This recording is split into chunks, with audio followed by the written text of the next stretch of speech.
Personal finance opinions YouTube channel में बाखबर investor कामयाब investor video series की हफ्तावार वीडियो में आपको खुशामदीद। आज के वीडियो 28 अक्टूबर से लेके 1 नवंबर 2024 तक का जो हफ्ता था, इस हफ्ते के दौरान पाकिस्तान स्टॉक मार्केट और स्टॉक मार्केट में लिस्टेड जितनी भी कंपनीज हैं उनके हवाले से जितने भी इंपॉर्टेंट खबरें हैं जो एज आ स्टॉक मार्केट इन्वेस्टर आपके लिए जानना ज़रूरी है, उनके ऊपर डिस्कशन की जाएगी। इसके साथ साथ इस हफ्ते के दौरान KSE 100 इंडेक्स की क्या मूवमेंट रही, इंटरनेशनल मार्केट में ऑयल प्राइसेस का क्या रुझान रहा और डॉलर के मुकाबले में पाकिस्तानी रुपए की क्या सूरत हाल रही, इसको भी डिस्कस करेंगे। और ये भी देखेंगे कि इस हफ्ते के दौरान पाकिस्तान के जो फॉरेक्स के रिजर्व हैं उनका जो लेटेस्ट डेटा स्टेट बैंक की तरफ से वीकली बेसिस पे शेयर किया जाता है वो कैसा रहा। इस वीडियो सीरीज़ का मकसद ही यही है कि आपको एक बाखबर इन्वेस्टर बनाया जाए, क्योंकि स्टॉक मार्केट और स्टॉक मार्केट में लिस्टेड जितनी कंपनीज़ हैं उनके हवाले से जितना ज़्यादा आप वेल अवेयर होंगे उन कंपनीज़ के इन्स एंड आउट्स के बारे में, उन पर्टिकुलर सेक्टर्स के बारे में और उससे रिलेटेड जो खबरें हैं उनके हवाले से आप अगर अपने आप को बाखबर रखेंगे तो तभी आप वेल कैलकुलेटेड और वेल अवेयर डिसीजन लेके अपनी स्टॉक मार्केट की इन्वेस्टमेंट्स को फ्रूटफुल बना सकते हैं। सबसे पहले वीकली न्यूज़ अपडेट्स पे जाएंगे, लेकिन अपडेट्स पे जाने से पहले आपसे गुजारिश है कि अगर अभी तक आपने चैनल को सब्सक्राइब नहीं किया तो ज़रूर सब्सक्राइब कर लीजिएगा और बेल आइकन भी प्रेस कर दीजिएगा, क्योंकि बड़ी मेहनत से आपके लिए इस चैनल के ऊपर कंटेंट तैयार किया जाता है। आज की जो पहली खबर है वो UBL के हवाले से है, और इन अवे ये खबर UBL और सिल्क बैंक दोनों के हवाले से आ जाती है, क्योंकि ये जो अपडेट है या जो लेटेस्ट डेवलपमेंट है ये जो in continuation to the previous disclosure है। पहले भी डिस्क्लोजर आया था UBL की तरफ से 28 अप्रैल 2023 को। तो अब इन्होंने फर्दर इसके ऊपर डिटेल शेयर किए हैं कि UBL ने ऑफ़र सबमिट कर दिया सिल्क बैंक लिमिटेड को for the amalgamation of silk bank with and into UBL। तो UBL बेसिकली सिल्क बैंक को अक्वायर कर रहा है और सिल्क बैंक UBL के अंदर मर्ज हो जाएगा as part of this scheme of amalgamation. तो ये एक बड़ी मेजर डेवलपमेंट होगी बैंकिंग सेक्टर में। एक बड़ा बैंक है UBL, वो नस्बतन एक छोटा बैंक सिल्क बैंक उसको लेकर वो अपना हिस्सा बना लेगा। और इसमें फर्दर जो डिटेल्स हैं वो ये हैं कि जो इस स्कीम के मुताबिक डिवीजन वो इस तरह से होगी कि UBL has proposed to issue and allot new UBL ordinary shares to the shareholders of Silk Bank on the basis of a ratio of one UBL share for every 325 Silk Bank shares। Silk bank का share काफ़ी सस्ता share है, तो 325 silk bank के shares अगर किसी के पास हैं तो उसके अगेंस्ट उसको एक शेयर मिलेगा UBL का। तो ये एक मेजर डेवलपमेंट है और इस हवाले से ख़बर जो है ये अनाउंसमेंट है वो सिल्क बैंक ने भी सेपरेटली स्टॉक मार्केट में अपनी अनाउंसमेंट में पब्लिश की है। तो इससे बैंकिंग सेक्टर के अंदर देखा जाए तो एक तो ये कि सिल्क बैंक जो कुछ स्ट्रगलिंग में था तो उसके जो शेयर होल्डर्स हैं या जो उसके इन्वेस्टर्स हैं वो भी एक बड़े बैंक का हिस्सा बन जाएंगे। और दूसरा ये कि UBL की इट्सल्फ एक स्ट्रॉन्ग प्रेजेंस है और स्ट्रॉन्ग उसके ग्रोथ प्रॉस्पेक्ट्स हैं और अच्छा बिजनेस है। तो अब उसके अंदर सिल्क बैंक भी ऐड ऑन हो जाएगा, तो UBL की जो स्ट्रेंथ है, फाइनेंशियल स्ट्रेंथ है या ओवरऑल जो उनकी पेनिट्रेशन है मार्केट के अंदर वो मज़ीद बढ़ जाएगी। अब जो दूसरी खबर है वो शेल पाकिस्तान लिमिटेड के हवाले से है, और ये भी एक मेजर डेवलपमेंट है। कुछ अर्सा पहले ही इस हवाले से खबरें इस चैनल के ऊपर भी आपके साथ शेयर की गई थी कि जो सऊदी कंपनी है वाफ़ी इंजीनियरिंग होल्डिंग लिमिटेड, तो वो अक्वायर कर रही थी, क्योंकि शेल पेट्रोलियम कंपनी लिमिटेड जो पेरेंट कंपनी थी वो एग्ज़िट कर गई थी पाकिस्तान से। तो उससे जो फिर शेयर्स थे which is around 165 million shares जो हैं ऑर्डिनरी शेयर, तो जो कि 77.42% ऑफ द टोटल शेयर्स बनते हैं कंपनी के, तो वो वाफ़ी इंजीनियरिंग ने हासिल किए थे, वाफ़ी एनर्जी ने हासिल हासिल कर लिए थे।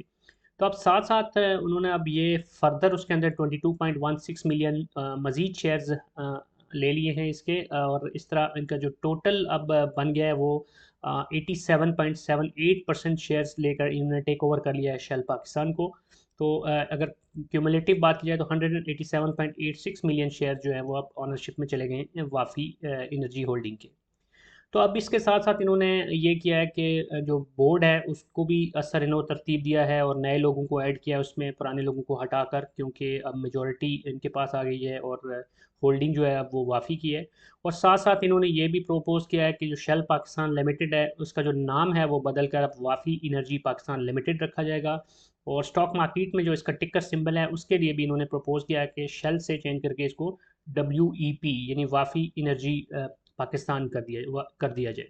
तो अब ये हम उम्मीद कर सकते हैं कि शेल पाकिस्तान को अगर इसमें इतनी बड़ी इन्वेस्टमेंट की है एक बाहर की कंपनी ने आके, तो ऑब्वियसली वो एक लॉन्ग टर्म प्लान लेकर आए होंगे। पॉजिटिव डेवलपमेंट है ये, और वी कैन होप कि इससे इस कंपनी की जो ओवरऑल जो बिज़नेस डोमेन है उसके अंदर एक बेहतर प्रोग्रेस हमें देखने को मिलेगी।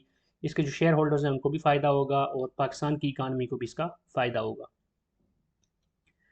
अब जो अगली खबर है वो पावर सेक्टर में से हबको के हवाले से है, जो कि आईपीपीज़ के हवाले से वैसे भी काफ़ी दिनों से खबरों में है, और कुछ अर्सा पहले ही इस कंपनी ने खबर दी थी बीवाईडी के हवाले से। और अब इन्होंने जो अपनी रिपोर्ट ट्रांसमिट की है क्वार्टरली रिजल्ट की, उसके अंदर उन्होंने फर्दर ग्रोथ प्रोजेक्ट्स के हवाले से डिटेल्स दी हैं, जिसमें इन्होंने मेंशन किया कि as part of our commitment to setting up local vehicle assembly plant for new energy vehicles in Pakistan, mega motor company जो कि इनकी सब्सिडरी है, they have recently signed a supply and manufacturing agreement and technical licence agreement with BYD auto industry company limited. और साथ साथ ये भी इन्होंने मेंशन किया कि इससे पहले जो उनका ऑलरेडी एग्रीमेंट था, डिस्ट्रीब्यूशन एग्रीमेंट, जो जून 2024 में हुआ था, ये उससे हट के है। लेकिन अब मेजर जो खबर है इस अनाउंसमेंट के अंदर वो इससे हटकर है। ये तो ऑलरेडी हमें पता है कि बीवाईडी की जो गाड़ियाँ हैं वो पाकिस्तान में जो इनकी कंपनी है मेगा मोटर्स वो कर रही है टुगेदर विद बीवाईडी। लेकिन जो अगली खबर इन्होंने दी है कि in line with over initiative in EV domain, a new venture हबको green limited is in process of incorporation. तो एक और वेंचर अपना बना रहे हैं, एक और कंपनी या एक और सब्सिडरी बना रहे हैं हबको ग्रीन के नाम से। और इसका मकसद क्या होगा कि ये ईवी चार्जिंग इंफ्रास्ट्रक्चर इंस्टॉल करेगा across the country, including motorways, highways and major cities and destination charging avenues.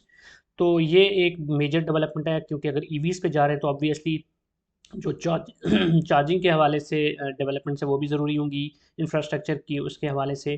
तो जो बड़ी बड़ी मोटरवेज़ हैं या एक्सप्रेसवेज़ हैं उन सब के ऊपर जो चार्जिंग के फ्यूचर में अगर देखें, जब ईवीज़ आपको रोड पे बहुत ज़्यादा नज़र आएंगी, तो उसी हिसाब से चार्जिंग इंफ्रास्ट्रक्चर भी चाहिए होगा। तो अब उसके अंदर भी हबको ने एक अच्छा इनिशिएटिव लिया है, और जिस तरह ये एक पायनियर बन के सामने आ रहा है, क्योंकि बीवाईडी के साथ अगर ये गए हैं इलेक्ट्रिक व्हीकल्स में, तो ऑब्वियसली ये जो प्लान है ये लॉन्ग टर्म होता है, और इसमें बड़े बड़े और भी प्रोजेक्ट्स इन्वॉल्व होते हैं। तो ये भी उसी सिलसिले की एक कड़ी है। और अच्छी बात ये है कि अगरचे आईपीपीज़ के साथ, जो 5 आईपीपीज़ के साथ और कुछ मज़ीद के साथ, जिस तरह अर्ली टर्मिनेशन की बात हो रही है, कुछ के साथ तो हो चुका है इंक्लूडिंग आपको, तो उसका जो इम्पैक्ट है वो बड़ी हद तक ज़ायल हो रहा है with this type of ventures, जिसके अंदर आपको कूद रही है। एक बड़ी कंपनी है, बड़ा नाम है, और इनके पास पैसा भी है, तो ये अच्छे तरीके से उसको अपनी जो एक्सपर्टीज़ हैं और जो अपना एसेट्स हैं, जो कैपिटल है, उसको यूटिलाइज़ कर रहे हैं। अब कुछ मिसलेनियस खबरों को भी देख लेते हैं, जिसमें जो पहली खबर है वो एक ब्रोकरेज हाउस ने रिपोर्ट दी है कि पाकिस्तान की जो आईपीओ मार्केट है वो 2024 में देखें तो एक स्ट्रॉन्ग रिवाइवल उसमें देखने को मिला है। और 5 डिफरेंट आईपीओ जो हमारे मेन बोर्ड पे हैं उसमें तकरीबन 8 बिलियन रुपीस का जो कैपिटल है, जो इक्विटी की मद में वो इकट्ठा किया है कंपनीज़ ने। तो ये 2021 के बाद देखें तो एक मेजर माइलस्टोन है जो कि पीएसएक्स ने अचीव किया है। और कुछ बड़े नाम भी हमें इसमें देखने को मिले, जिसमें फास्ट केबल्स भी है, सिक्योर लॉजिस्टिक्स भी है। इसके अलावा बीएफ बायो साइंसेस को हमने देखा कि वो भी लिस्ट हुई, और 2 मज़ीद कंपनीज, तो 5 कंपनीज मेन बोर्ड पे लिस्ट हुई इस अब तक 2024 में, जनवरी से लेके अगर हम बात करें अक्टूबर तक। तो ये अच्छी डेवलपमेंट है, क्योंकि स्टॉक मार्केट में जितनी ज़्यादा कंपनीज लिस्ट होंगी, जितना ज़्यादा कंपनीज अपने आप को पब्लिक करेंगी और ट्रेडिंग के लिए अपना सेकेंडरी मार्केट में आएंगी, उतना ज़्यादा हमारी इकानमी पे भी अच्छा असर पड़ता है, और इन्वेस्टर्स को भी दीगर ऑप्शंस मिलना शुरू हो जाते हैं। अब नियर फ्यूचर में तो ऐसा कोई डायरेक्टली कोई प्लान में सामने नज़र नहीं आ रहा कोई कंपनी, लेकिन ख़बरों में देखा जाए तो पहले कुछ अर्सा पहले ही जैज़ के हवाले से भी खबर आई थी कि मुमकिन तौर पे वो भी जा सकती है लिस्टिंग की तरफ। डालडा की कई दफ़ा खबरें आई हैं, लेकिन वो आई डोंट नो क्यों मटीरियलाइज़ नहीं हो रही, और वो अभी तक आईपीओ में नहीं गया। लेकिन वी कैन होप के इन फ्यूचर मज़ीद कंपनीज इस तरफ जा सकती हैं, क्योंकि डेट फाइनेंसिंग से हटकर जो इक्विटी फाइनेंसिंग है, ये भी एक बड़ा पॉपुलर ऑप्शन होता है, दुनिया भर में इसको यूज़ किया जाता है, और कंपनीज अपने आप को लिस्ट करती हैं, और उसके बाद फिर उनको नए एवेन्यूज़ मिल जाते हैं फाइनेंसिंग के हवाले से भी। इसके बाद जो अगली खबर है वो एक और पॉजिटिव डेवलपमेंट है कि पाकिस्तान का जो ट्रेड डेफिसिट है वो 31% कम हुआ है ईयर ऑन ईयर बेसिस पे। अगर हम अक्टूबर की बात करें, अक्टूबर 2024 में, तो ये $1.5 बिलियन है, जबकि पिछले साल के मुकाबले में ये एक सिग्निफिकेंट डिक्लाइन है। अब इसमें अगर फर्दर डिटेल्स हम देखें तो दोनों साइड से पॉजिटिव हुआ है। एक तो ये कि हमारी एक्सपोर्ट्स हैं वो कुछ पिछले ईयर ऑन ईयर बेसिस पे देखें तो उसमें इजाफा हुआ है, और दूसरी तरफ अगर हम इंपोर्ट्स को देखें तो उसमें कमी हुई है। तो दिस इज़ वेरी गुड, और वी कैन होप कि इसमें मज़ीद कॉन्ट्रैक्शन आएगी, और जितना ज़्यादा हमारी एक्सपोर्ट्स बढ़ती हैं, रेमिटेंसेज में इजाफा होता है, तो वो सारी चीज़ें इसके अंदर एक मुस्बत इजाफा कर सकती हैं, और हमारे जो ये डेफिसिट है ये मज़ीद कम हो सकता है। इसके बाद जो अगली खबर है वो PSX में लिस्टेड तो नहीं है ये कंपनी, गो की अगर बात करें तो जिसको सऊदी अरामको ने वहाँ पर एक मेजॉरिटी स्टेक्स अक्वायर किए थे। तो अब उस हवाले से जो बड़ी डेवलपमेंट है वो ये है कि इन्होंने अपने फर्स्ट फ्यूल रिटेल स्टेशन का इनाग्रेशन कर दिया है लाहौर के अंदर, और इनके पास अगर देखें तो 40% स्टेक्स हैं गैस एंड ऑयल पाकिस्तान यानी गो के अंदर। अब ये कंपनी स्टॉक मार्केट में तो लिस्टेड नहीं है, लेकिन मेजर डेवलपमेंट ये इसलिए है कि फॉरेन इन्वेस्टमेंट की अगर बात की जाए, और उसमें एक बड़ा नाम है आरामको, एक बड़ा ऑयल जाइंट है, तो अगर वो पाकिस्तान में आते हैं और इस तरह सीरियसली अपने पाकिस्तान में अपने बिज़नेस को लेके चलते हैं, तो ऑब्वियसली ये एक ऐसा स्टेप होता है जिसको फिर बहुत सारी दीगर कंपनीज भी उसकी तकलीद कर रही होती हैं, और फिर इस तरह की मज़ीद इन्वेस्टमेंट्स मुल्क में आने के चांसेस होते हैं। तो it's very good news, and we hope कि अब जो अरामको है और जो दीगर सऊदी और जो मिडल ईस्टर्न कंपनीज़ हैं और बाहर की जो कंपनीज़ हैं, वो भी मज़ीद एवेन्यू स्टार्ट करेंगी, मज़ीद जो ऑप्शंस हैं उनको एक्सप्लोर करेंगी पाकिस्तान के अंदर, और उससे FD यानी फॉरेन डायरेक्ट इन्वेस्टमेंट FDI में मुमकिन तौर पर इजाफा हो सकता है। आगे चलते हैं और रिजर्व्स की सूरत हाल देखते हैं। हमारे रिजर्व्स का जो लेटेस्ट नंबर स्टेट बैंक ने जारी किया है 25 अक्टूबर का, अगर आप 18 अक्टूबर के मुकाबले में देखें तो तकरीबन $3 करोड़ का इजाफा हुआ है हमारे जो क्यूमुलेटिव रिजर्व्स हैं state bank plus commercial banks के। तो ये अच्छी चीज़ ये है कि गुज़श्ता कई महीनों से हम देखें, ख़ास तौर पे जब से हमें IMF की ट्रांच मिली थी 1.1 बिलियन की, तो उसके बाद मुसलसल एक अच्छा इजाफा हमें देखने को मिल रहा है हमारे जो रिज़र्व हैं उसके अंदर।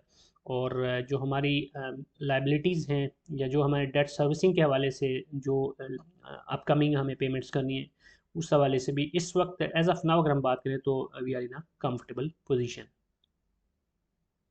अब PKR to USD to PKR देखें तो ये जो आपको ग्राफ नज़र आ रहा है ये 10 अक्टूबर से लेके 31 अक्टूबर तक का है।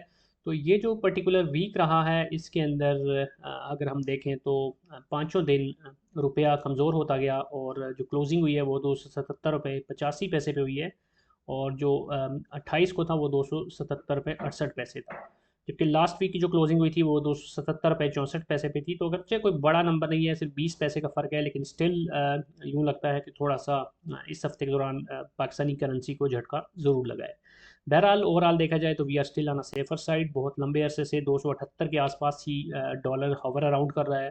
तो अगर तो इसी तरह एक नेचुरल या ऑर्गेनिक तरीके से कुछ हल्की फुल्की वॉलेटिलिटी आती भी है और रुपया थोड़ा सा कमज़ोर होता भी है, तो this is very much recoverable. लेकिन जिस तरह होता था माजी में कि बहुत ही बड़े बड़े जंप्स आते थे और रुपया के मुकाबले में डॉलर पकड़ा ही नहीं देता था, तो वो चीज़ जो है वो किसी भी लिहाज से हमारे इंपोर्ट बिल के लिए और जो हमारी एक्सपोर्ट या इंपोर्ट ओरिएंटेड बिजनेसेस हैं उनके लिए सूटेबल नहीं था।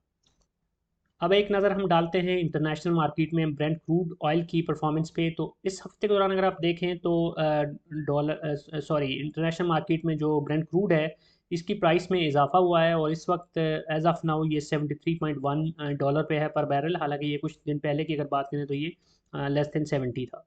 तो इसकी एक बड़ी वजह ये है कि जो मिडल ईस्ट का क्राइसिस है या मिडल ईस्ट में जो टेंशन है उसके हवाले से कुछ खबरें कुछ र्यूमर्स इस तरह की भी थी कि अब दोबारा से एक रिटेलिएशन हो सकती है ईरान की तरफ से, क्योंकि ईरान पे अटैक किया गया था।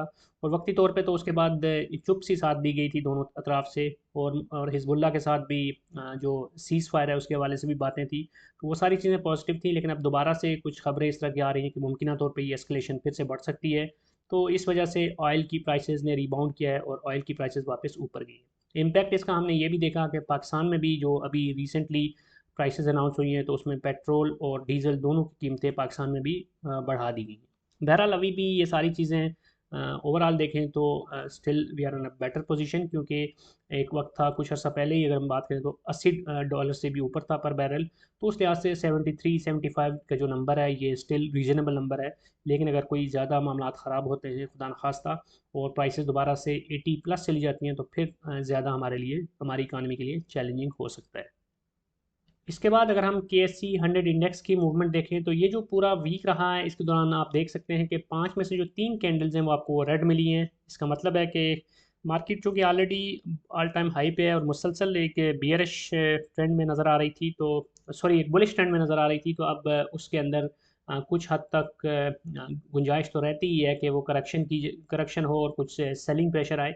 तो वही हमें इस हफ्ते के दौरान भी देखने को मिला। और अगर आप देखें तो जो ओपनिंग हुई थी 28 को, वो तकरीबन वो 90,000 से ऊपर थी, लेकिन जो उसके बाद अगले जो ये जो 2 दिन हैं ख़ास तौर पे 30th और 31st, तो यहाँ पर काफ़ी ज़्यादा हमें सेलिंग प्रेशर देखने को मिला। लेकिन एक और खुशाइंद बात यह है कि फ्राइडे को वापस जो है मार्केट ने एक अच्छी रिकवरी की और जो क्लोजिंग हुई है वो 90,859 पे हुई है। तो यूँ हम कह सकते हैं कि ओवरऑल इस हफ्ते के दौरान स्टॉक मार्केट ने लूज़ नहीं किया बल्कि कुछ गेन ही किया है। लेकिन यहाँ पर अगर आप वॉल्यूम्स देखें तो वॉल्यूम्स कुछ कम रहे हैं इस हफ्ते के दौरान।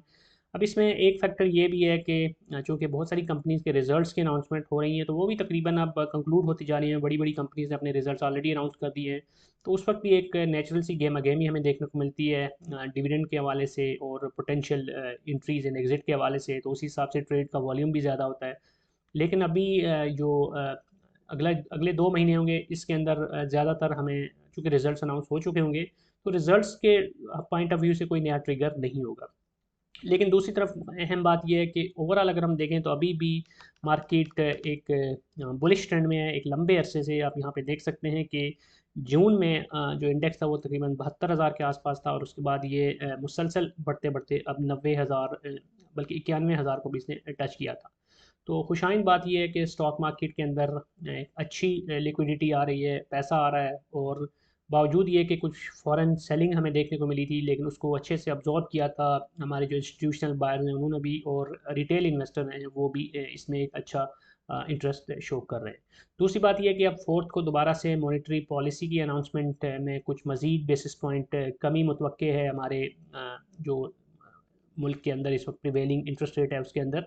तो अगर वो मज़ीद कम होता है तो वो भी अगेन एक मज़ीद स्टिमुलस का किरदार अदा करेगा और लोगों को मज़ीद इस तरफ रग़बत मिलेगी कि वो स्टॉक मार्केट की तरफ आएँ। क्योंकि जब इंटरेस्ट रेट नीचे आना शुरू होता है और मज़ीद चांसेस है कि आगे मज़ीद इसमें कमी आ सकती है, तो जो सेविंग्स हैं या जो बॉन्ड्स वगैरह हैं उसके अंदर लोगों को वो अट्रैक्शन नज़र नहीं आएगी जो पहले आती थी, जब 20% 22% वहाँ पे उनको प्रॉफिट हो रहा था। तो अब ऑब्वियसली वो वाली सूरत हाल तो नहीं होगी। और जितना ज़्यादा इंटरेस्ट रेट नीचे आता जाएगा तो लोगों का जो रुझान है, जो इंटरेस्ट है, वो फिर दीगर ऑप्शंस की तरफ जाना शुरू हो जाएगा। मनी मार्केट की बजाय वो इक्विटी मार्केट में और जो दीगर सेगमेंट्स हैं पोटेंशियल उसके अंदर अपने पैसे को रोटेट करेंगे। बहरहाल आज की वीडियो से इतना ही। कोई भी क्वेश्चन या फीडबैक तो आप कमेंट सेक्शन में लिख सकते हैं। और अगर आपको ये वीडियो पसंद आई है तो चैनल को सब्सक्राइब करना, वीडियो को लाइक करना, बेल आइकन को प्रेस करना मत भूलिएगा। Thank you very much.